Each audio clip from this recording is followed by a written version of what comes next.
আমার চ্যানেলে তোমাদের সকলকে স্বাগত। আজ আমরা ক্লাস 6-এর রায়ান মার্টিন প্রশ্নবিচিত্র থেকে ভূগোলের তৃতীয় পর্যায়ক্রমিক মূল্যায়নের অষ্টম স্কুল সলভ করব।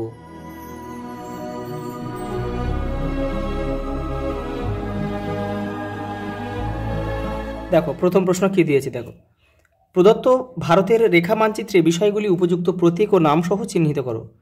প্রথম দিয়েছে দেখো হিমালয়ের দক্ষিণতম পর্বতমালা, এটা কিন্তু প্রশ্ন করে দিয়েছে, তোমাদের উত্তরটা আগে করতে হবে, করে তারপরে সেটা তোমার ম্যাপে চিহ্নিত করতে হবে।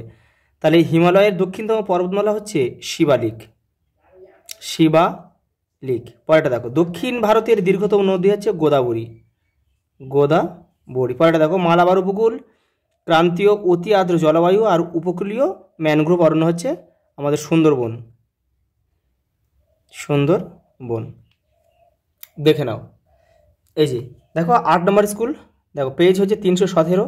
এখানে তোমরা প্রথমে পেন দিয়ে নাম, ক্লাস, সেকশন আর রোল লিখে দেবে। আর এইগুলো কিন্তু তোমরা সব পেন্সিল দিয়ে করবে। আমি ভিডিওটা তোমাদের ভালোভাবে বোঝার জন্য কিন্তু পেন দিয়ে করলাম। দেখো প্রথমে দিয়েছে দেখো শিবালিক, ভারত হিমালয়ের দক্ষিণতম পর্বতমালা হচ্ছে শিবালিক। এই যে এখানে তোমাদের এটা আঁকতে হবে এবং লিখতে হবে একের দাগ। এই যে দেখো 2-8টা কি দিয়েছে, দেখো দেখো বলেছে দক্ষিণ ভারতের দীর্ঘতম নদী হচ্ছে গোদাবরী। এই যে এভাবে আঁকতে হবে। তারপরে দিয়েছে দেখো মালাবার উপকূল, এই যে কেরলের এই সাইডটা হচ্ছে মালাবার উপকূল, এটা আরব সাগর, এই এখান থেকে এটা হচ্ছে মালাবার উপকূল। পরেরটা দেখো, দেখো 4টা দিয়েছে ক্রান্তীয় অতি আর্দ্র জলবায়ু, এই যে পশ্চিমঘাট পর্বতমালার পশ্চিম দিকটাই হচ্ছে ক্রান্তীয় অতি আর্দ্র জলবায়ু, এখান থেকে এই পর্যন্ত। পরেরটা দেখো এই যে উপকূলীয় ম্যানগ্রোভ অরণ্য, এই যে এখানে রয়েছে, এই যে বাংলাদেশেও কিছুটা রয়েছে, আমাদের পশ্চিমবঙ্গেও কিছুটা রয়েছে। দেখো 2-এর দাগে সঠিক উত্তরটি নির্বাচন করো। দেখো বৃহত্তম অক্ষরেখা হলো নিরক্ষরেখা, উভয় মেরু হলো দেখো বিন্দু। পরেরটা দেখো সূর্যের পূর্ব থেকে পশ্চিমে আপাতভাবে সরে যাওয়াকে বলে দৈনিক আপাতগতি। আন্তর্জাতিক তারিখরেখা অঞ্চলে অনুসরণকারী রেখা হলো দেখো 180 ডিগ্রি দ্রাঘিমা রেখা। পরেরটা দেখো কার্যকরী সৌর বিকিরণ হলো আগত সৌর বিকিরণের 51%। পরেরটা দেখো ঘনীভবন প্রক্রিয়ায় প্রথমে সৃষ্টি হয় জলকণা। প্রদত্ত যেটি বায়ু দূষণের ফলাফল নয় সেটা হচ্ছে ধূলিঝড়, আর বাদবাকি যেগুলো আছে সবই কিন্তু বায়ু দূষণের ফলাফল। সীসাকে বাতাসে মূলত মেশাই হচ্ছে গাড়ির জ্বালানির দহন। সর্বোচ্চ তীব্রতার শব্দ হলো সাইরেন হবে, সাইরেন হচ্ছে 130 ডেসিবেল। দেখো জেনারেটর হচ্ছে 80 ডেসিবেল, জেট প্লেন 100 ডেসিবেল, আর বজ্রের শব্দ হচ্ছে 110 ডেসিবেল। অমরকণ্ঠক শৃঙ্গ থেকে উৎপন্ন নদীটির নাম হচ্ছে নর্মদা। পরের প্রশ্ন দেখো কয়াল দেখা যায় মালাবার উপকূলে, কেরল। শিশির ও কুয়াশা পড়ে শীতকালে। ভারতে মিলেট জাতীয় শস্যের চাষের মাটি হলো ল্যাটেরাইট। ভারতের অত্যাধিক বাষ্পীভবন অঞ্চলের স্বাভাবিক উদ্ভিদ হলো কাঁটাঝোপ ও গুল্ম জাতীয় উদ্ভিদ। এই অত্যাধিক বাষ্পীভবন অঞ্চল বলতে রাজস্থানকে কিন্তু মানে রাজস্থানের থর মরুভূমির ওই দিকটাকে বোঝানো হয়, ভারতের মরু অঞ্চল আর কি। সব ধরনের খাদ্যশস্য উৎপাদক রাজ্য হলো মহারাষ্ট্র। পাট চাষ ভালো হয় পলি মাটিতে। ভারতের বৃহত্তম আদিবাসী হচ্ছে গোন্ড। পরেরটা দেখো মানচিত্রে অপরিহার্য উপাদানগুলির সংখ্যা হচ্ছে 2টি। এই 2টি কী কী দেখো, দূরত্ব আর হচ্ছে দিক। পরেরটা দেখো, দেখো পরেরটা একটা শূন্যস্থান দিয়েছে, দেখো বলেছে দেখো এটা হচ্ছে নিরক্ষীয় হবে। নিরক্ষীয় তলের সঙ্গে পৃথিবীর অক্ষ সমকোণে অবস্থান করে। পরেরটা দেখো পৃথিবীর অক্ষ কক্ষতলের সঙ্গে 66.5 ডিগ্রি কোণে হেলে আছে। রাতের বেলায় পৃথিবী থেকে মহাকাশে ফিরে যাওয়া তাপকে পার্থিব বিকিরণ বলে।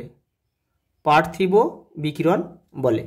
দেখো একটা স্তম্ভ দিয়েছে, দেখো অধিক উষ্ণতার প্রসার চরম ভাবাপন্ন জলবায়ু, মানে দিন ও রাত্রের তাপমাত্রার পার্থক্য। পরে দেখো গ্রিনহাউস হচ্ছে বিশ্ব উষ্ণায়ন। আর সর্বনিম্ন তীব্রতাযুক্ত শব্দ হচ্ছে শুনতে পাওয়া শব্দ। এখানে 3 লিখবে, তীর চিহ্ন দিয়ে তোমরা কিন্তু কেউ মেলাবে না। পরেরটা দেখো শুদ্ধ অশুদ্ধ লিখতে হবে। সমুদ্রপৃষ্ঠে বায়ুর চাপ সর্বনিম্ন হয়, এটা কিন্তু অশুদ্ধ। কারণ কি, সমুদ্রপৃষ্ঠে বায়ুর চাপ সর্বাধিক হয়, সবচেয়ে বেশি। পরেরটা দেখো, শিবালিক ও হিমাচল হিমালয়ের মাঝে দুন উপত্যকা অবস্থিত, এটা শুদ্ধ। পরেরটা দেখো,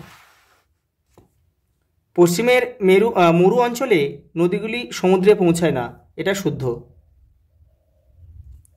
কারণ কি বলতো, নদীগুলোতে জল কিন্তু খুবই কম থাকে, সেই জন্য সেই মানে মরুভূমির বাধা পেরিয়ে তারা কিন্তু সমুদ্রে বা কোনো জলাশয়ে পৌঁছাতে পারে না বা সমুদ্রে পৌঁছাতে পারে না। ভারতের কোন উপকূলে বছরে দুবার বৃষ্টিপাত হয়? করমণ্ডল উপকূলে। করমণ্ডল, এই যে দেখো, এইখান থেকে এইটা হচ্ছে করমণ্ডল উপকূল, এখানে কিন্তু বছরে দুবার বৃষ্টিপাত হয়। মৌসুমী বায়ু আবার যাওয়ার সময় বৃষ্টিপাত হয়, আবার ফিরে আসার সময় মৌসুমী বায়ু কিন্তু এখানে আবার বৃষ্টিপাত ঘটায়। পরেরটা দেখো, কোন মৃত্তিকায় তুলো চাষ ভালো হয়? কালো মৃত্তিকায়, কালো বা কৃষ্ণ মৃত্তিকায় বা রেগুড় মৃত্তিকায়, একই সব, রেগুড় মৃত্তিকায়। পরের প্রশ্ন দেখো, মানচিত্রের কোথায় প্রতীক চিহ্ন ও রং লেখা থাকে? দেখে নাও। এই যে দেখো, মানচিত্রের পাশে নির্দেশিকায় ওই নির্দিষ্ট প্রতীক চিহ্ন রঙের অর্থ লেখা থাকে। পরের প্রশ্ন দেখো, মহাবৃত্ত কাকে বলে? দেখো তোমাদের টেক্সটের 23 নম্বর পেজের উত্তরটা রয়েছে, এই যে এখান থেকে তোমরা লিখবে, এখান থেকে এই পর্যন্ত লিখবে। পরের প্রশ্ন দেখো, পশ্চিমী ঝঞ্ঝা কাকে বলে? তোমাদের টেক্সটের 82 নম্বর পেজে উত্তরটা রয়েছে, এই যে দেখো, এই যে শীতকাল ডিসেম্বর থেকে ফেব্রুয়ারি, এখান থেকে লিখলে হয়ে যাবে যে শীতকালে মাঝে মাঝে 2-4 দিন একটানা আকাশ মেঘলা থাকে ও ঝিরিঝিরি বৃষ্টি হয়, একে পশ্চিমী ঝঞ্ঝা বা ওয়েস্টার্ন ডিস্টার্ব বলে।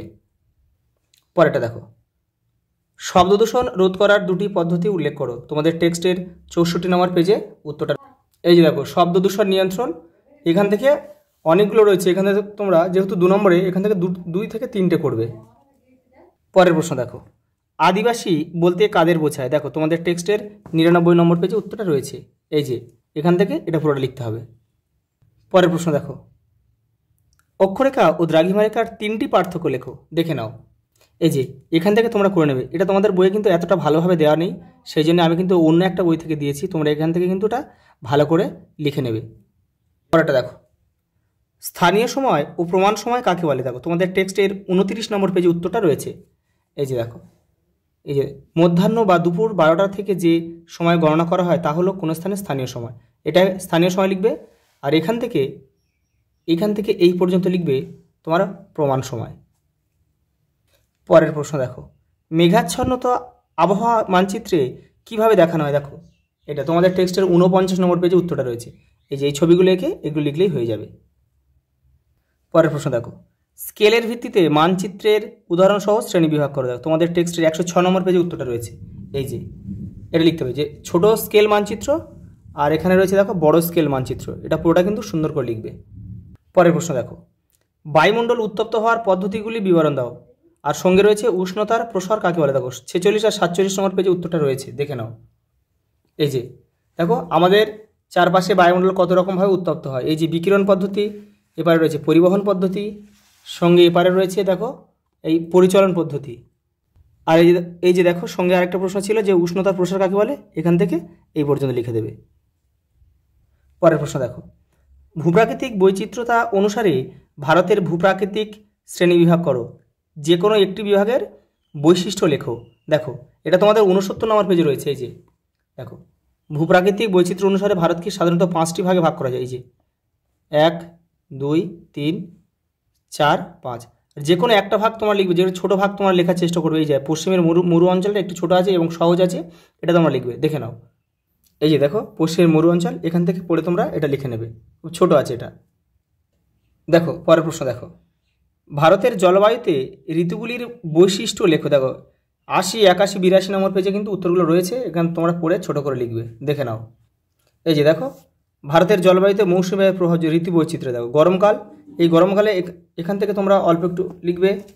এবারে রয়েছে দেখো বর্ষাকাল, এখান থেকে পড়ে অল্প লিখবে। এবারে রয়েছে দেখো শরৎকাল, এখান থেকে পড়ে তোমরা 2-1টা লিখবে।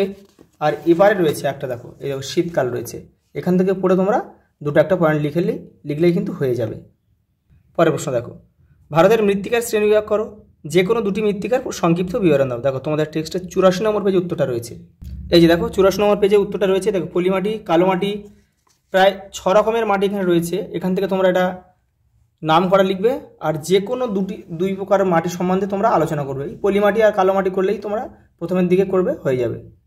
দেখো লাস্ট প্রশ্ন কি বলেছে, দেখো ভারতের দুটি প্রধান খাদ্যশস্যের উৎপাদনের অনুকূল জলবায়ু ও মৃত্তিকার বৈশিষ্ট্য এবং উৎপাদক রাজ্যের নাম লেখো। প্রধান দুটি খাদ্যশস্য অর্থাৎ ধান আর গম করলেই কিন্তু আমাদের হয়ে যাবে। দেখে নাও, এই যে দেখো, এই যে ফসল ধান আর গম এই রয়েছে, এই জলবায়ু রয়েছে, দেখো এই মাটি রয়েছে, আর এই দেখো উৎপাদক রাজ্য। এই পর্যন্ত লিখতে হবে কিন্তু। আচ্ছা, এই পর্যন্ত দেখা হবে পরের ভিডিওতে।